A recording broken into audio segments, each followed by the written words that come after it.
Hi viewers, this is Satish. ముద్రలు వాటి ఉపయోగాల గురించి గురువుగారి మాటల్లో విందాం. నేల పృథివ్యాపస్ తేజో వాయురాకాశాత్ అని చెప్పంటాం.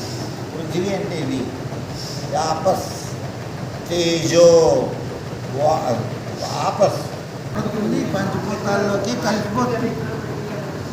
విడిపోయినప్పుడు కూడా మీరు ఏ రకమైనటువంటి పద్ధతులకు కల్పించినా ఆ ఐదింటిలోకే పెడుతుంది. కన చేసినా ఏం చేసినా ఆ రకంగానే పోతుంది. వల్ల మనలో అనారోగ్యం అనేది వస్తుంది.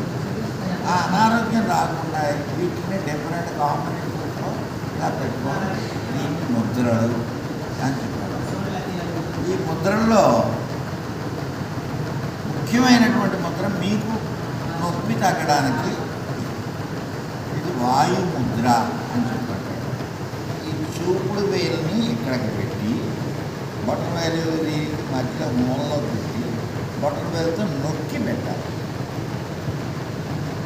ఇది ధ్యాన ముద్ర లేదా జ్ఞాన ముద్ర. ఇది పృథ్వీ ముద్ర, ఇది వరుణ ముద్ర. మనకి శరీరంలో రక్తము నీరు ఇవి జలం రూపంలో ఉన్నవి, ద్రవ రూపంలో ఉండేవి. వాటిలో తేడా అంటే ఈ ముద్ర పెడతారు.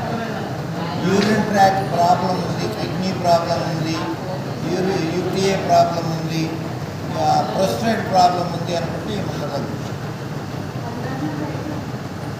బరువు తగ్గాలి, బరువు పెరగాలి అనుకుంటే ఈ ముద్ర పృథ్వీ ముద్ర.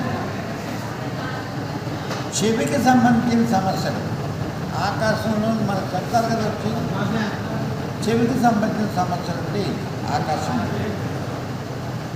ధ్యానం కుదరాలి, జ్ఞానం కలగాలి అంటే ఇప్పుడు మనం చేయవలసింది వాయుముద్ర. అలాగే శరీరం డీటాక్సిఫికేషన్ కోసం అపాన ముద్ర. శరీరంలో ప్రాణముద్ర లేదా శక్తి ముద్ర. మనకి ఎనర్జెటిక్గా తయారవ్వాలి అని చెప్పాలంటే ఈ ముద్రలో ఈ ముద్రలో ఏదైనా పెట్టుకోవచ్చు. కొన్ని ముద్రలు కొంతసేపు, కొన్ని ముద్రలు కొంతసేపు పెట్టుకోవచ్చు. వీలైనటువంటివి కలిపి కూడా పెట్టుకోవచ్చు. ఇలా అపాన వాయు ముద్ర అంటారు. అపాన అంటారు వాయు శక్తి ముద్ర. ఇలా పెట్టుకోవచ్చు మనకు కావాలి. మొట్టమొదటి మనం చేయవలసినటువంటిది సశక్తీకరణ అని చెప్పంటారు. మీ శరీరంలో ఉండేటువంటి సెల్స్లో శక్తి లేకపోవడం వల్లే మనకు వ్యాధి వస్తుంది. సెల్స్ అన్నీ హెల్దీగా ఉన్నాయనుకోండి, మనం హెల్దీగానే ఉంటాం. ఎక్కడ సెల్స్ పాడయ్యాయి మీకు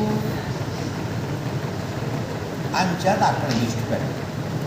అక్కడ దృష్టి పెట్టి ఈ వాయుమందులు పెట్టి అక్కడికి శక్తిని పంపుతున్నాను. శక్తి అని చెప్పంటే ప్రాణశక్తి, ప్రాణశక్తి అని చెప్పంటే ఆక్సిజన్. ఆక్సిజన్ అక్కడ ఉన్నటువంటి ఆక్సిజన్ సరిగ్గా వెళ్ళకపోవడం వల్ల ఆ కణం డీజనరేట్ అవుతారు. మీరు చేయవలసిన పని ఏంటి? రీజనరేషన్.